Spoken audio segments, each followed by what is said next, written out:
Good morning, everybody. Happy Friday. What a beautiful day it is in Connecticut. We got some rain and it's pretty dry and sunny out there. I hope that it's beautiful in your part of the world, or if you need rain, you're getting that rain. We sure did. All right, I'm getting my link for my text group, people. If you wanna join my text group, there's the number 860-385-6369, and I'll let you know when I go live, and I promise I won't inundate your phone with a lot of text messages. All right, let's get that going. So what I want to talk about today is the new workshop, and of course I don't have a picture, but I have posted pictures of, well, the new workshop is called the Fancy French-Inspired Chalkboard Workshop. And I've posted, good morning, Debbie. Thanks for joining. So I'm going to talk about my workshop, and I'm going to show you. Good morning, Shannon. Oh my goodness, Shannon. She's got sunshines and pumpkins today. I know, everybody, I have a little mastermind of furniture painters, and they're like, yeah, it's fall theme, and I am never able, I have to force myself to do that. But you're right, Shannon. I was driving along with my husband a few days ago by some farms here in Connecticut, and the pumpkin vines are growing. I don't know, it's like you have to bang me over the head. Hey, Amanda. Good morning, Deborah. Oh, you guys, it's so great to have you, and thanks for joining. So I'm going to show you how I prep jewelry boxes. Somebody asked me, and hey, Jeannie. She's saying, good morning, Janie. Oh, I love that. It makes me think of my mom, Janie, and my family. As I said, that's what they called me. Absolutely. And I want to talk about the workshop. I've got a live workshop coming up that I'm really excited about, and about the membership. Shannon saying, I was taking a risk with her little pumpkins. It's still summer for sure. But Shannon, the whole point is, you're right. It's like when you're somebody like me who's making projects, ordering for my online store, all of that, I need to be thinking fall and winter at this point, right? The holidays, Thanksgiving, Christmas, Hanukkah, New Year's, glitter, another time for glitter, right? So you are not taking a risk. You are absolutely on point. All right, so people have asked me about the workshop. So it's called the Fancy French-Inspired Chalkboard Workshop. It's going to be, I wrote it down here, August 23, 24, and 25. I'm going to have it at 11 o'clock in the morning, so around this time. And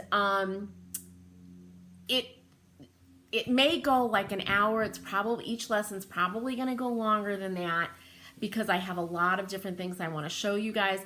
It's not going to be as many steps as in my antique finish workshop, which was over 40, very complex paint finish we created. This one's going to be more condensed, and not more condensed. It's just not going to be as complex a finish. We're going to focus on chalk paints this time. I'm not adding in another type of paint or anything like that, but we're still going to make something as beautiful, do some gilding, metallics, different ways to distress, how to design a chalkboard. And somebody asked me, well, does it have to be a certain size piece of plywood? No. It could be a piece of plywood. It could be a piece of scrap MDF. I actually went to Goodwill and found, because I was pretty shocked at how expensive plywood is right now. So I went to Goodwill and I found these big MDF pieces of art that people would hang in their homes, like from the 80s, but it was big solid pieces. And my husband cut them down for me, and they're great. They were $5 each. So, Brenda, happy Frisky Friday. Oh, and she's got to go. Brenda, thanks for joining today, and I hope I see you soon. Hey, Danielle, good morning. Hello. So anyway, you could use anything as long as it's a board that we can, you know, put some chalk paint on, you're good to go. The workshop is $18. You get lifetime access to the replay. And what that means is I'm going to take the replay is going to stay live. We're going to have a private Facebook group, but I'm also going to upload it to my platform where I have all my workshops, and you guys are going to get signed right into that. So you could go back and forth if you want to check it out, you know, a year from now and say, gee, I took this workshop. How did we do this? So that's what's great. The other thing that's good is that it's $18, and for everybody that signs up now for the live, it's $18. When it goes to Evergreen, when I upload it to my platform for my workshop, it's going to be more than that. So this is the time to get in if you're so inclined. All right. Now, these little jewelry boxes are the absolute best things to paint. They're miniature pieces of furniture, literally. And someone asked me how you clean this, right? It's like this velvet flocked paper sometimes, right? And, you know, and this was a well-loved jewelry box. And I'm going to show you how I clean it. I'm also going to show you how I take the hardware off, because people get nervous about the hardware. And I'm of a strong opinion that you do not leave hardware on a piece of anything when you're painting it. So that way you don't get like the blobs around it, and you get to do fun metallic things, you know, effects to the hardware. Sometimes all you need to do is clean the hardware. So that's how I feel. I have had on a couple of pieces had to leave the hardware on because there was just no taking it off, like it was glued with dowels, that kind of thing. Then you leave it on, and you just have to be very, very careful how you paint. You don't want to blob on the paint, that kind of thing. So what I'm using, I actually researched this, because aside from pulling this out, right, it's glued in here. And what I found is a lot of people use baby wipes. So I've got some baby wipes left over from my grandson, and I tried it. And by the way, the first thing to do, and I didn't do it with this, get out your vacuum and vacuum, because you'll see there's just always that little bit of dust and crud. And if you vacuum it, it's that much less to clean, right? So you take the baby wipe after you vacuum, like I didn't do, and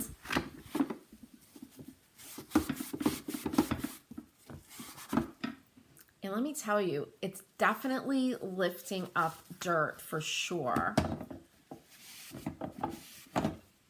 And if you were really, really concerned about this, I would tell you to pull this away if you can, or even clean it and then maybe cut out a piece of, I don't know, fabric, you know, something heavy, or paper, right? Some beautiful old wallpaper, and put it in there if you don't want to look at this. Like if I were going to do this to sell it, we used to sell a lot of these in my shop.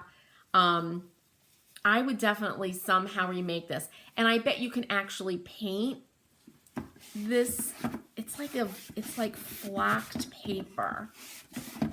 But this is all you do, right? To at least get it clean.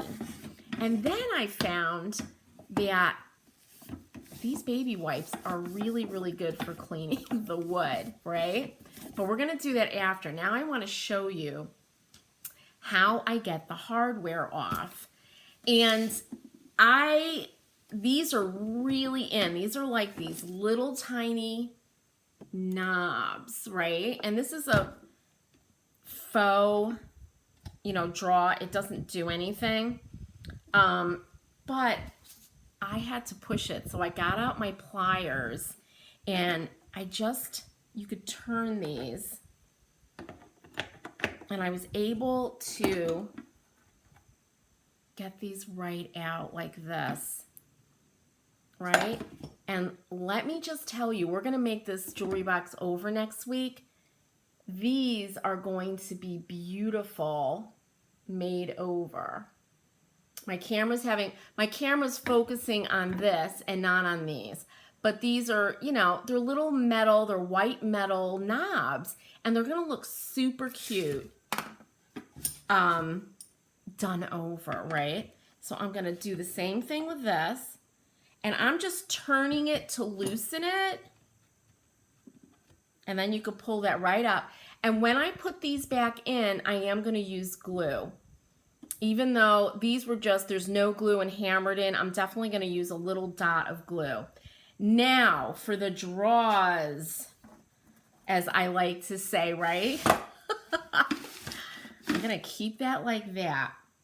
Don't lose your knobs, but I'm using this little, you need a little tiny Phillips head screwdriver.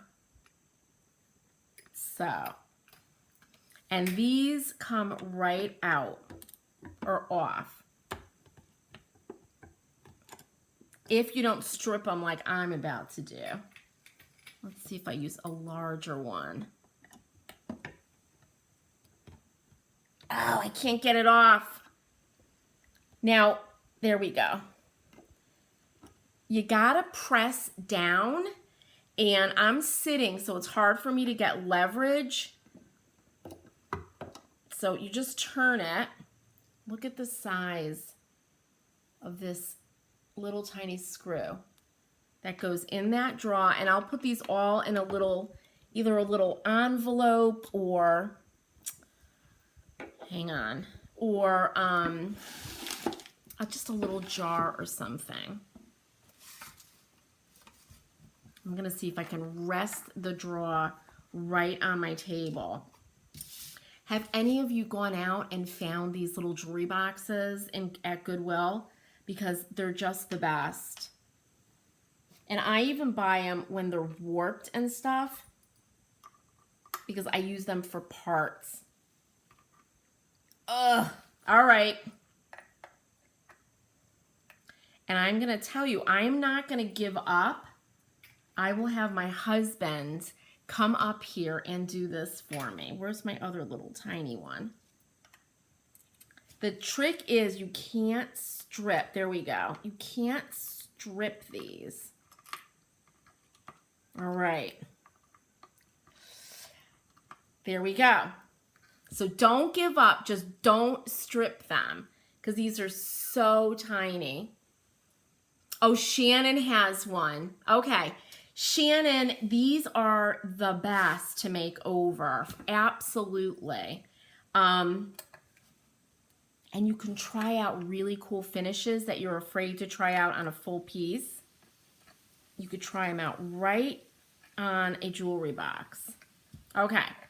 So here is the little hardware, right? The little handle here, or pull. And by the way, if you're not sure, if you're concerned that you're going to get confused, you know, was it this way or was it this way? Take a before picture, which you should do anyway, because I want to see your before and after, and I bet everybody else does too. Take a picture of your piece before you take it apart. So that way you'll know how to put it back together if you want to follow the original design, and you can show off your work. Deborah's saying, when I refurbished a larger jewelry box, I replaced the lining with Pacific cloth. It protects silver and all jewelry from oxidation. How cool is that? Now, Deborah, I've never heard of Pacific cloth. So I'm going to have to look that up. Does it come in different colors? And Deborah, how did you do it? Did you glue it in? Did you tack it in? How do you do that? That sounds really neat, especially for people that have a lot of silver, right? Sterling silver jewelry, because it always does. It turns black. All right. Let's see if I could get this other one off. I'm giving my arm a workout here. Okay. Yeah, this one's easy. All right. Now, the other thing I wanted to tell you guys about, you know, I have the Surface Anthology membership.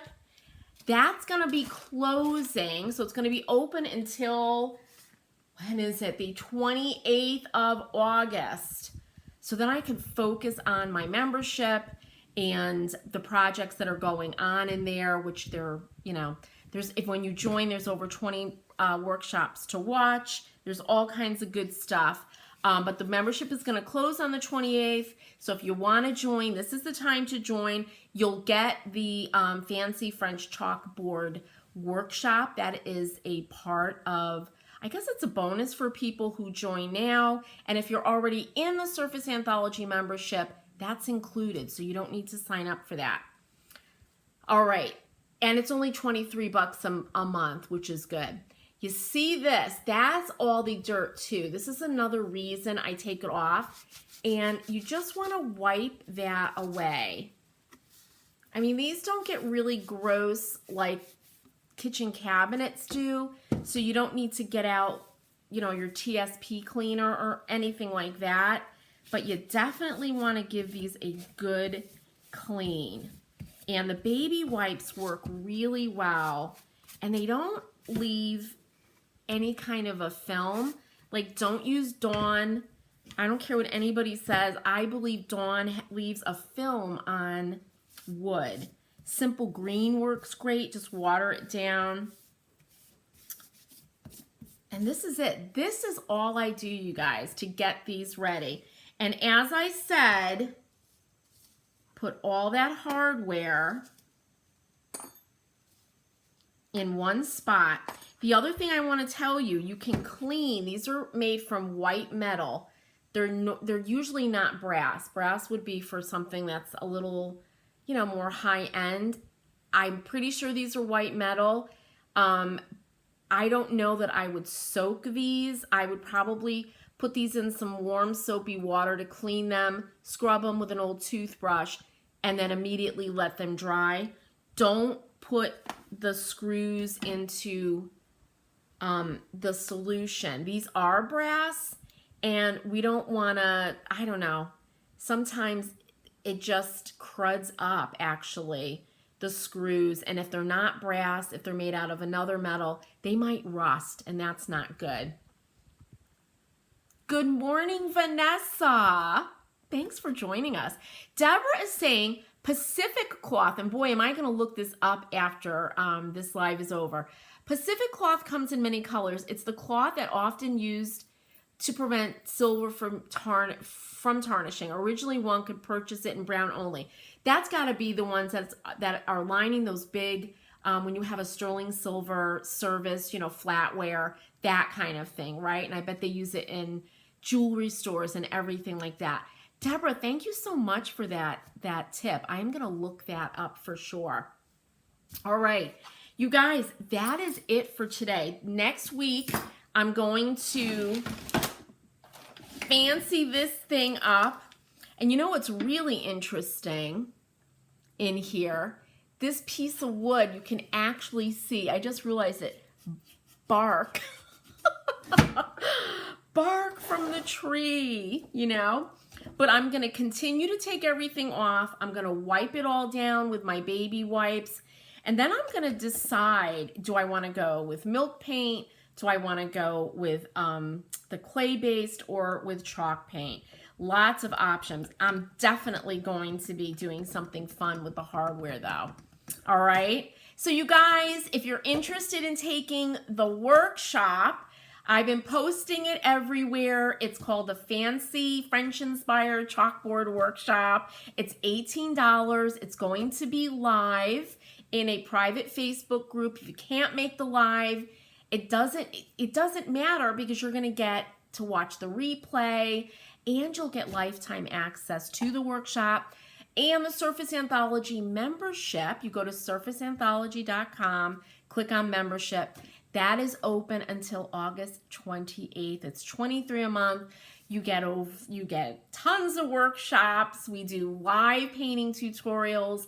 a private community here on Facebook, 20% off all the time in my Chalk Mercantile shop, and all kinds of other good stuff that I just can't think of right now because it's Friday. Everybody, thanks for joining me. Go out and search for these little jewelry boxes. You can get them sometimes $2, $3 at Goodwill, and make them over. You know, it's not intimidating to make over a jewelry box, and then you can do something super fancy on this before you do it on the big piece, so you won't be nervous. Oh, and Deborah's saying, I glued the Pacific cloth after removing the original lining and sanding, and she glued it with fabric glue. I love that, Deborah. Deborah, thank you so much for sharing that with us. So you guys, if you are doing this, maybe you're a furniture flipper and you have a space in a booth or something, that would be good to do before you sell this. We used to sell these made over jewelry boxes for $50, $60 in my shop because people absolutely loved them. And I had some incredible vendors that were in my shop that would do all these beautiful techniques. And to me, that would make it, Deborah, to have a beautiful, crisp, clean interior for your jewelry. All right, everybody, have a wonderful weekend. I will see you here next week. Take care.